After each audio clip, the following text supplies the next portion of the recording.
আল্লাহ রাব্বুল আলামিন এজন্য যুবকদেরকে বাছাই করেছেন। ইব্রাহিম আলাইহিস সালাম যুবক ছিলেন, গোটা জাতি তার বিপরীত চলে গিয়েছে, কিন্তু তারপরেও তিনি ঈমানের পথে অটল অবিচল ছিলেন। শুধু তাই নয়, আপনি যদি বদরের দিকে তাকান, হযরতে মুআজ মুআওয়াজের দিকে যদি তাকান, তারা এক ঐতিহাসিক ঘটনা ঘটিয়ে গিয়েছেন।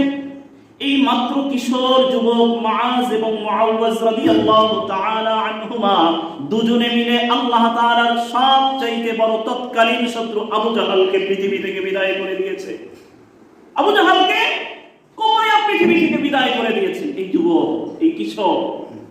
হাজিরি, এজন্য আমার এই সমাজ থেকে আমার এই যুবক কিশোরগুলো যদি ঈমানের পথে দাঁড়িয়ে যায়, তাহলে আল্লামা ইকবাল বলেন, সরে দুনিয়া হো মুখালিফ ফির না কোই নুকসান হ্যায়, সরে দুনিয়া হো মুখালিফ ফির না কোই নুকসান হ্যায়, ডর নেহি কুছ গম নেহি কুছ জব রহমতে রহমান হ্যায়। গোটা বিশ্ব তোমার বিপরীতে চলে যাক, কোনো ভয় নাই। আল্লাহ রাব্বুল আলামিন রহমানুর রহিম যদি তোমার পক্ষে থাকে, বিজয় তোমার জন্যই অবধারিত। এমানের যুবক আমাদের দরকার। সর্বসাধারণের ভিতর থেকে আমার এ মুহূর্তে যদি 100 যুবক দিয়ে মসজিদ ইতোমধ্যে ভরে যেত, তাহলে ওই যুবক দিয়ে এই সমাজটাকে কন্ট্রোল করা যেত। কথা বলেন ঠিক কিনা? যুবক প্রথমে তাকে আল্লাহ সম্পর্কে জানতে হবে। আল্লাহকে যদি না জানে, সে কি করে আল্লাহ প্রেমে বিভোর হয়ে যাবে? রাসূল করিম সাল্লাল্লাহু আলাইহি ওয়াসাল্লামের জবান মোবারকের হাদিস, বুখারী মুসলিমের হাদিস। রাসূল করিম সাল্লাল্লাহু আলাইহি ওয়াসাল্লাম বলেন, সাবআতু ইউযিল্লুহুমুল্লাহু ফি যিল্লিহি ইয়াওমা লা যিল্লা ইল্লা যিল্লুহু। মহাশরের কঠিন ময়দানে 7 শ্রেণীর মানুষ আল্লাহর আরশের ছায়ায় স্থান পাবে, স্পেশাল মেহমান হবে। ক্যাটাগরি নাম্বার 1, ইমামুন আদিল, ন্যায় পরায়ণ শাসক। 2 নম্বর ক্যাটাগরি, ওয়াশাবুন নাশআ ফি ইবাদাতিল্লাহ, ওই যুবক যে রাত্রি কাটায় আল্লাহর ইবাদতের মধ্যে। সুবহানাল্লাহ। ঈমানের যুবক আমাদের ঘর থেকে, পরিবার থেকে, ফ্যামিলি থেকে যদি আমরা তৈরি করতে পারি, ওই যুবক দিয়েই এই সমাজটাকে ওলটপালট করা সম্ভব। কথা বলেন ঠিক কিনা? যে জগদ্দল পাথর আমাদের উপরে 10 সাল থেকে গেড়ে বসেছিল, 2024 এসে এই একটা যুগের আবাবিল দিয়ে আল্লাহ রাব্বুল আলামিন জালেমের তখতে তাউসকে ওলটপালট করে দিয়েছে। এই যুবক দরকার যারা আল্লাহকে চিনবে, আল্লাহকে জানবে, আল্লাহর সাথে এমন প্রেম, এমন ভালোবাসা, দুনিয়ার সকল ভালোবাসাকে উতরে যে আল্লাহর ভালোবাসা তার ভিতরে প্রাধান্য পাবে। যুবকদেরকে তাওহীদ সম্পর্কে জ্ঞান লাভ করতে হবে। আল্লাহ তাআলার একত্ববাদ, আমাদের স্রষ্টাকে আল্লাহ, কে সৃষ্টি করেছেন? আল্লাহ তাআলা। তাহলে স্রষ্টা যিনি, সিজদা পাওয়ার হকদারও তো তিনি। আল্লাহ রাব্বুল আলামিন সূরা যারিয়াত আয়াত নাম্বার 56 আল্লাহ তাআলা বলেন, ওমা খালাকাতুল জিন্না ওয়াল ইনসা ইল্লা লিয়াবুদুন। আমি মানব এবং দানবকে সৃষ্টি করেছি কেবলমাত্র, শুধুমাত্র, একমাত্র আমার গোলামি করার জন্য, দাসত্ব করার জন্য। পৃথিবীর এমন এক স্রষ্টা মুসলিম জাতি পেয়েছে যার কোনো ভায়া মাধ্যম নাই, কোনো ভায়া মাধ্যম নাই। হিন্দু তার কোনো কিছু চাইতে গেলে তার দেবী দুর্গা, সরস্বতী, কালী, এদের মাধ্যম হয়ে চাইতে হবে। অন্যান্য ধর্মগুলো, খ্রিস্টান ধর্মে কোনো কিছু চাইতে গেলে আপনাকে পোপ, ফাদার, পাদ্রী, ওনাদের মাধ্যম চাইতে হবে। ইসলামে কি এমন কিছু আছে? আপনারা কি ধর্মটা আমার কাছে চুক্তি করে দিয়ে গেছেন যে হুজুর ইসলাম আপনার কাছে থাকলো, আমি মাজারে মাজারে ঘুরে বেড়ায় আইসা শুক্রবার দিন আপনি একটা প্যাকেজ দিয়ে দোয়া করে দিবেন আর আল্লাহ কবুল করে নেবেন? এমনটাই না, বরং আপনাকে সালাতে বসতে হবে। আপনি সালাত আদায় করে এমন ভাবে আল্লাহ তাআলার কাছে চাইতে হবে যেন আল্লাহ তাআলা আমারটা শুনেছেন। আমরা অনেক সময় কিছু দাবি দেওয়া, এটা মুহতামিম সাহেব, প্রিন্সিপাল সাহেবের রুমে নিয়ে যে বলার খুব চেষ্টা করি, বিভিন্ন দাবি এগুলো মানানোর জন্য, বা একজন ডিসি সাহেবের কাছে। ডিসি সাহেব বা প্রিন্সিপাল সাহেব সবকিছু শোনার পরে, করা না করা পরের কথা, সবকিছু শোনার পরে উনি যদি একটু হেসে দেন, মুস্কি হাসেন এবং বলেন যে আমি সর্বাত্মক চেষ্টা করবো আপনার কাজটা করে দেওয়ার জন্য, এরপরে বাইরে এসে মনটা একটু আনন্দ লাগে না? যে যা কাজ হয়ে যাবে। ডিসি সাহেব আমার কথা শুনছেন, কাজ এবার হয়ে যাবে। কাজ হওয়া না হওয়া পরের কথা, আপনার হৃদয়ে কি এই অনুভূতি কখনো তৈরি হয়েছে? মালিকের কাছে আপনি যখন মোনাজাতে হাত তুলেছেন, মালিক আপনার কথা শুনেছে এবং আপনার কাজ করে দেবে, এই সেন্স, এই মেন্টালিটি কি আপনার ভিতর তৈরি হয়েছে? আমাদের অবস্থাটা হলো, হোটেলে যে ওয়েটারদেরকে আমরা কি করি, এক প্লেট ভাত, ডিম, মাছ, গোশত অর্ডার দিয়ে আমরা বসে যাই, ওয়েটার এসে দিয়ে যাবে। আমরা একটা প্যাকেজ সিস্টেমে মসজিদে আসি, যাই নামাজে বসি, আল্লাহ তাআলার কাছে চাই, আল্লাহ আমার গাড়ি লাগবে, আমার বাড়ি লাগবে, আমার ছেলের চাকরি লাগবে, এগুলো দিয়ে দাও, বাস আমি রওনা দিয়ে চলে গেলাম। আল্লাহ রাব্বুল আলামিন কি আপনার কাছে বাধ্য?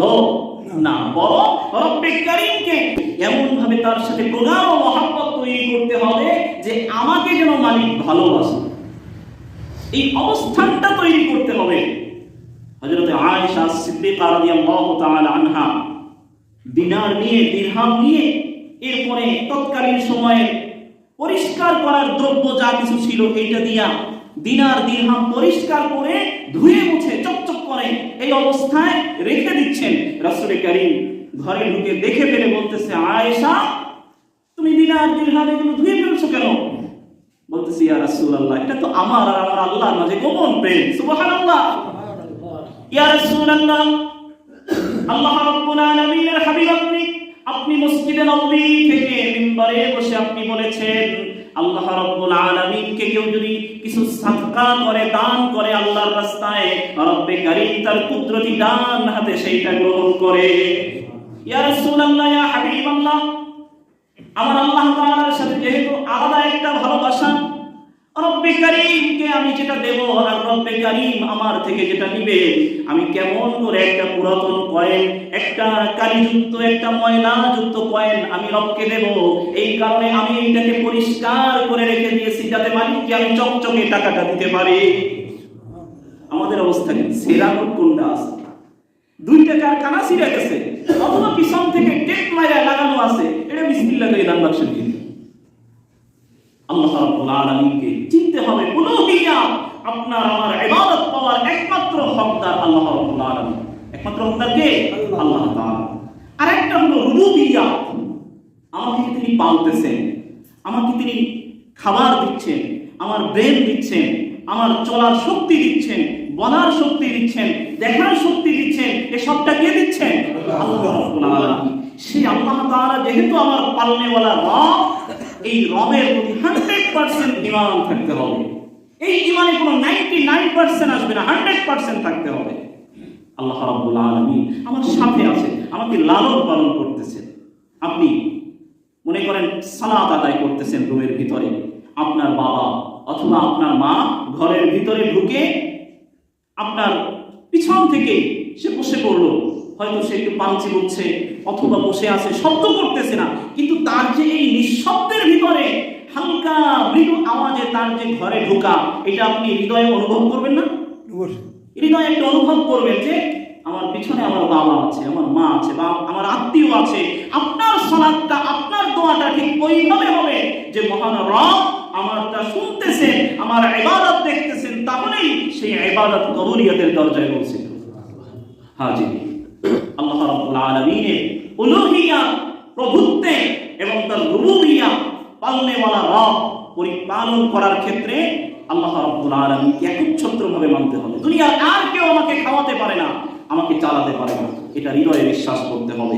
শুধু তাই নয়, তাওহীদের ক্ষেত্রে আমাদেরকে 2টি কাজ করতে হবে। 1 নম্বরে হলো আল্লাহ তাআলা সূরা নাহল ইরশাদ করেন, ফামাইয়াকফুর বিত-তাগুত ওয়া ইউমিন বিল্লাহ ফাকাদ ইসতামসাকা বিল উরওয়াতিল উসকা। যে ব্যক্তি তাগুতকে অস্বীকার করবে, কি করবে? তাগুতকে অস্বীকার করবে এবং ঈমানের উপর অটল থাকবে, সেই হলো পরিপূর্ণ ঈমানদার। তাহলে আমরা কি ভাঙাচোরা ঈমান নিয়ে আল্লাহর কাছে যাব না পরিপূর্ণ ঈমান নিয়ে যাব? পরিপূর্ণ ঈমান নিয়ে যাব। আল্লাহ তাআলা বলতেছেন, আগে তুমি তাগুতকে অস্বীকার করো। কাকে? তাগুত হলো আল্লাহ বিরোধী শক্তি, আল্লাহ দ্রোহী শক্তি, আল্লাহর এগেইনস্ট বিরোধী যারা, এই শক্তি, এই ব্যক্তি, এই বস্তু, এটা হলো তাগুত। সংজ্ঞায়নে বলা হয়েছে যে বা যারা বা যাহা আল্লাহ রাব্বুল আলামিনের ইবাদত পালনে বাধা দেয়, আল্লাহ তাআলার আইনকে পরিবর্তন করে অথবা বাতিল করতে চায়, এরা হলো তাগুত। এরা কি? তাগুত। আপনি আল্লাহ তাআলার জমিনে ইসলাম কায়েম করবেন, একেবারে ফিরি পারবেন? বাধা আসবে না? যারা বাধা দিবে তারা কি? তাগুত। তারা কি? তাগুত। আল্লাহ তাআলা বলে ফামান ইয়াকফুর বিত-তাগুত, তুমি ঈমানদার, তাহলে তোমাকে তাগুতকে অস্বীকার করতে হবে, তাগুতকে ছাঁটাই করে দাও, ডিলিট করে দাও। কালিমা তাইয়্যিবাও তো সেই কথা বলে, লা ইলাহা ইল্লাল্লাহ, লা ইলাহা, নাই কোনো মাবুদ, নাই কোনো মাবুদ, কোনো উপাস্য নাই, ইল্লাল্লাহ, আল্লাহ বাদে। তার মানে আপনি সব মাবুদকে ব্রেন থেকে ঝেড়ে ফেলে দিতে হবে। এখানে আমার কোনো দরগা, কোনো দুর্গা, কোনো মাজার, কোনো বাজার এখানে থাকতে পারবে না, সব ফেলে দিলাম। এবারে আমি তুলে নিলাম ইল্লাল্লাহ, আল্লাহ। তাহলেই পরিপূর্ণ ঈমানদার হবে। আল্লাহ রাব্বুল আলামিন সেই কথাই বলেছেন, ফামান ইয়াকফুর বিত-তাগুত, তাগুতকে অস্বীকার করো। ব্যক্তি হতে পারে তাগুত, আল্লাহ দ্রোহী শক্তি, ব্যক্তিগতভাবে সে ইসলাম প্রতিষ্ঠিত হোক এটা চায় না, কারণ তার স্বার্থে আঘাত লাগবে। 2 নম্বরে বস্তু, যেমন মূর্তি, ছবি, এগুলো তাগুত। আর 3 নম্বরে হলো একত্রিত শক্তি, একত্রিত একটা শক্তি। আপনি আজ ইসলাম চান, একত্রিত শক্তি রাম বাম মিলে আপনাকে হটিয়ে দিবে। এমনকি রাম বামের স্লোগান হলো, আজও পর্যন্ত কোনো মৌলবাদী ক্ষমতায় যায়নি এবং যেতেও পারবে না। আমরা কি কথা মানবো? না, বরং আমরা মৌলবাদীরা, আমরা মৌলবিয়া, আমরা মৌলের উপর যারা, মূলের উপরে যারা আছি, আল্লাহ মৌলবাদী মানে বুঝছেন? মূলের উপর যারা, অর্থাৎ ইমানের যে মূলের উপর যারা আছে, ওরা এটা গালি হিসেবে আমাদেরকে ব্যবহার করে। আমরা বলি এইটাই হলো আমাদের পাথেয় জান্নাতে যাওয়ার জন্য। কথা বলেন ঠিক কিনা? ইমানের উপর অবিচল থাকতে হবে। তৃতীয়ত, আল ওয়ালা ওয়াল বারা সম্পর্কে জানতে হবে। যারা আগামীর রাষ্ট্র প্রতিষ্ঠা করবে, যারা আগামীর যুবক হবে, যারা আগামীর ইব্রাহিম হবে, আগামীর আসহাবে কাহাফ হবে। আল ওয়ালা ওয়াল বারা মানে হলো বন্ধুত্ব এবং শত্রুতা, এটা তাকে চিনতে হবে। কয়টা জিনিস? বন্ধু এবং শত্রু। আপনি আমার টাকা বাজিয়ে দিয়েছেন, সেই জন্য আপনি আমার শত্রু। আমার উপকার করছেন, সেই জন্য আমার বন্ধু। এই বন্ধু সেই বন্ধু না, বরং আল্লাহর জন্য হবে বন্ধুত্ব, আল্লাহর জন্য হবে শত্রুতা। কার জন্য? কার জন্য বলে? আল্লাহর জন্য। যদি সেই বন্ধুত্ব, সেই শত্রুতা যদি আল্লাহর জন্য করতে পারি, সদর সাহেব হুজুর শামসুল হক ফরিদপুরি রহমাতুল্লাহি আলাইহি বলতেন, গোটা পৃথিবী তোমার বিপরীত চলে যাক, গোটা পৃথিবী যদি তোমাকে জুতাও মারে, আর আল্লাহ রাব্বুল আলামিন যদি তোমাকে রহমতের কোলে তুলে নেয়, এটাই তোমার সবচেয়ে পরম পাওয়া, এটাই সবচেয়ে পরম পাওয়া। সুতরাং বন্ধুত্ব, শত্রুতা হবে কার জন্য? আল্লাহর জন্য। বদরের প্রান্তরে আবু বকর as-সিদ্দিক রাদিয়াল্লাহু তাআলা আনহু আল্লাহর রাসূলের সেনানী হয়ে ময়দানে গিয়েছেন। বিপরীত দিকে আবু বকরেরই সন্তান আব্দুর রহমান তখনও মুসলমান হন নাই। উনি আসছেন আবু জাহাল, উতবা, শাইবাদের প্লেয়ার হইয়া, কি হইয়া? প্লেয়ার হইয়া, ওই দলের সৈন্য হয়ে ময়দানে নেমেছেন। উসুদুল গাওয়া নামক গ্রন্থের ভিতরে এসেছে, যুদ্ধ যখন পুরোপুরি শুরু হয়ে গিয়েছে, যুদ্ধ করতে করতে এক পর্যায়ে আব্দুর রহমান, যিনি আবু বকর রাদিয়াল্লাহু তাআলা আনহুর সন্তান, উনি চলে এসেছেন। একেবারে বাপ বেটা মুখোমুখি, কিন্তু বাপ দেখতেছে না, আবু বকর দেখতেছে না, আব্দুর রহমান দেখে ফেলেছেন। টার্গেটে এসে গিয়েছে, তীর মারলে, তরবারি মারলে বাবা আমার দ্বিখণ্ডিত হয়ে যাবে। কিন্তু তিনি এড়িয়ে চলে গিয়ে অন্যদের সাথে লড়াই করে পরাজিত হয়ে মক্কায় ফিরে গিয়েছেন। আর মদিনায় বিজয়ের বেশে আবু বকর সিদ্দিক রাসূলুল্লাহ প্রবেশ করেছেন। বেশ কিছুদিন পরে যখন আব্দুর রহমান মুসলমান হলেন, এবারে বাবা ছেলে মুখোমুখি বসে গল্প করার এক পর্যায়ে আব্দুর রহমান বলতেছেন, বাবা, বদরের প্রান্তরে আমি হলাম কাফেরের পক্ষে আর আপনি ইমানদারদের পক্ষে। ওই বদরের প্রান্তরে 1 নয় 2 নয় 3 বার আমার টার্গেটে এসে গিয়েছেন, কিন্তু আমি আপনাকে এড়িয়ে যে অন্যদের সাথে লড়াই করেছি। যেহেতু আপনি আমার বাবা, এই কারণে আপনাকে আমি আঘাত করি নাই। হযরত আবু বকর as-সিদ্দিক আল্লাহর রাসূলের প্রেমের মহান খনি বলতেছেন, সন্তান শুনে রাখো, আমি আবু বকর মুহাম্মদুর রাসূলুল্লাহর পক্ষের সৈন্য বলছি, আমি ময়দানে যে তোমাকে খুঁজতেছিলাম, এটাই হলো আমার মনের বাসনা। ও সন্তান, এখন তুমি সন্তান আছো, কিন্তু ওই সময় তুমি শয়তানের পক্ষে ছিলে। তুমি 1 2 3 বার নয়, বরং একবার যদি আমার টার্গেটে আসতে, আমি সন্তান চিনতাম না, বরং তোমাকে বিদায় করে দিতাম।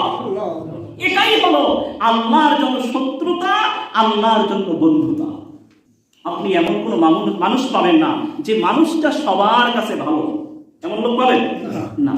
মুহাম্মদুর রাসূলুল্লাহ কি তেমন ছিলেন না, বরং কাফেররা তাকে গণক বলেছে, জাদুকর বলেছে, মিথ্যুক বলেছে, বলে না, এমনকি তাকে বান পর্যন্ত মারছে।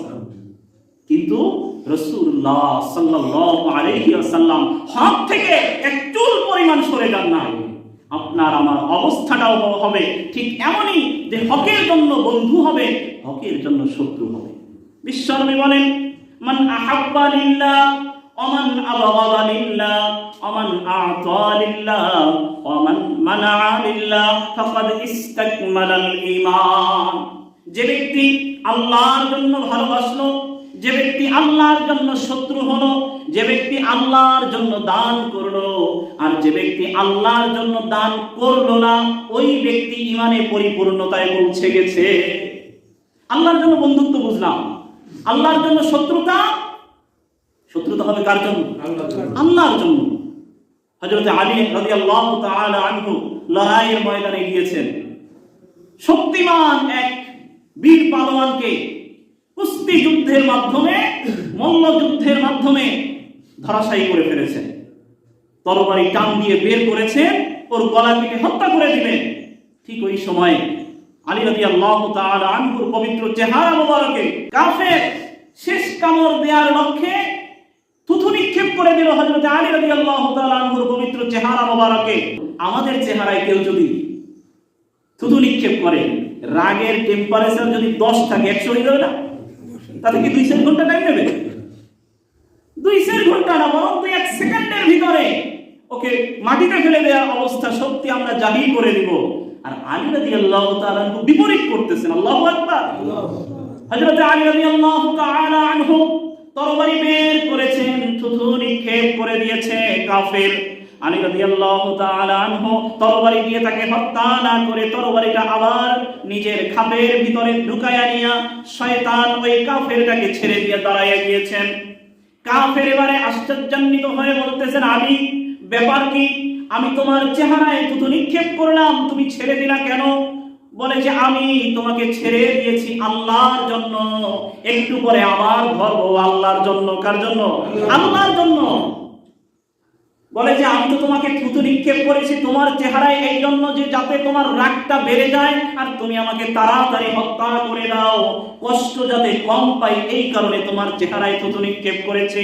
আলী রাদিয়াল্লাহু তাআলা আনহু বলতেছেন, যোদ্ধা শোনো, আমার লড়াই, আমার জীবন, আমার সম্পদ কার জন্য? আল্লাহর জন্য আমি উৎসর্গ করে দিয়েছি। সুতরাং যখন তোমাকে নিচে ফেলে দিয়েছি, তোমাকে হত্যা করতে উদ্যত হয়েছি, তখন সময় ঠিক সেই সময়টাতেও আমার সেন্টিমেন্ট, আমার মেন্টালিটি কাজ করেছে আল্লাহর দিন বিজয়ের জন্য। কিন্তু যখন তুমি আমার চেহারায় থুথু নিক্ষেপ করেছো, তখন আমার ব্রেন অবস্থান পরিবর্তন করে শয়তান আমার ভিতর কাজ করতেছে। ও আলী, তুমি মহাবীর, তোমার চেহারায় থুথু নিক্ষেপ করেছে, এর প্রতিশোধ তাড়াতাড়ি নাও। তখনই আমি শয়তানের বিরোধিতায় গিয়ে আল্লাহর পক্ষ হয়ে তোমাকে ছেড়েছি, একটু পরে কালেমা না পড়লে আবার ধর্ম। সুবহানাল্লাহ। এই হলো আল্লাহর জন্য বন্ধুত্ব, আল্লাহর জন্য শত্রুতা। জয় পরাজয়ের মালিক কে? আল্লাহ। ওমান আ'তা লিল্লাহ, যে আল্লাহর জন্য দান করে। দান করব কার জন্য? আল্লাহর জন্য। এই জায়গায় মসজিদে আসি 2 টাকা 5 টাকা, আর যখন কনসার্ট হবে, যখন এমপি মন্ত্রী আসবে, কয়টা বিরিয়ানি লাগবে, শুধু বল আমারে, ডেকোরেশনের টাকা আমি দিব। ওই জায়গায় যখন আপনি টাকা খরচ করবেন, ওইটা আল্লাহর জন্য হলো না, বরং দুনিয়ার ইলাহের জন্য হলো। তখন আপনি তাগুতের শক্তিতে কাজে লাগালেন। আপনি যখন আল্লাহর পক্ষে, ওই মেয়ে আপনি আমি কয় টাকার ধনী, কয় টাকার সম্পদ, এই জামানার বিল গেটস আমাদের এই বাগেরহাট কিনে নিতে পারে না? এমন টাকা আছে। আর এইরকম মানের ধনী ছিল হযরতে ওসমান আল গনি, এই মানের ধনী ছিল হযরতে আবু বকর সিদ্দিক, হযরতে ওমর আল ফারুক, হযরতে আব্দুর রহমান ইবনে আউফ রাদিয়াল্লাহু আনহুম। যখন ইন্তেকাল করেছেন, ইন্তেকালের আগে সবটুকু আল্লাহর রাস্তায় দান করে এরপরে বলতেছেন, মালিক আমি আসতেছি। সুবহানাল্লাহ। আপনার চিন্তা, আমার ছেলে খাবে কি, মেয়ে জামাই এসে উঠবে কোন জায়গা, কত চিন্তা না। তাদের মেয়ে জামাইরা দুনিয়ার ইতিহাস থেকে কি চলে গেছে, ডিলিট হয়ে গেছে? না, বরং রাসূলুল্লাহর মেয়ে জামাই বিলুপ্ত হয়নি, বরং আজও দ্বিতীয় খুতবায় হযরতে আলী, হযরতে ফাতেমা ওনাদের নাম নেওয়া হয় কি হয় না? আপনি যখন আল্লাহর হবেন, আল্লাহ তখন আপনার হয়ে যাবে। ওমান মানা আলিল্লাহ, যে দেবে না, দান করবে না, সেটাও আল্লাহর জন্য। এই যে দেয়া না দেয়া, দান করা না করা, ভালোবাসা শত্রুতা করা, এর জন্য কি লাগবে? জ্ঞান লাগবে। কি লাগবে? জ্ঞান লাগবে। এই জ্ঞান অর্জন করা যখন আমার আল্লাহর জন্য হবে, আল্লাহ তাআলা বলেন, বান্দা তুমি তখন পরিপূর্ণ ঈমানের যে মিটার, সেইটা তোমার পূরণ হয়ে যাবে। সুবহানাল্লাহ। এজন্য আমাদেরকে আল্লাহর জন্য তৈরি হতে হবে। আল্লাহর জন্য যদি তৈরি হওয়া যায়, হযরত আবু দারদা রাদিয়াল্লাহু তাআলা আনহুর ব্যাপার শুনেন। রাসূল করিম সাল্লাল্লাহু আলাইহি ওয়াসাল্লাম এর উপর আয়াত নাযিল হলো, 4 নম্বর পারা 1 নম্বর লাইন। আল্লাহ তাআলা বলেন, লান তানালুল বিররা হাত্তা তুনফিকু মিম্মা তুহিব্বুন। তোমরা সব চাইতে যে জিনিসটা ভালোবাসো, ওইটা আল্লাহর রাস্তায় না দেয়া পর্যন্ত তোমরা কল্যাণ লাভ করতে পারবে না।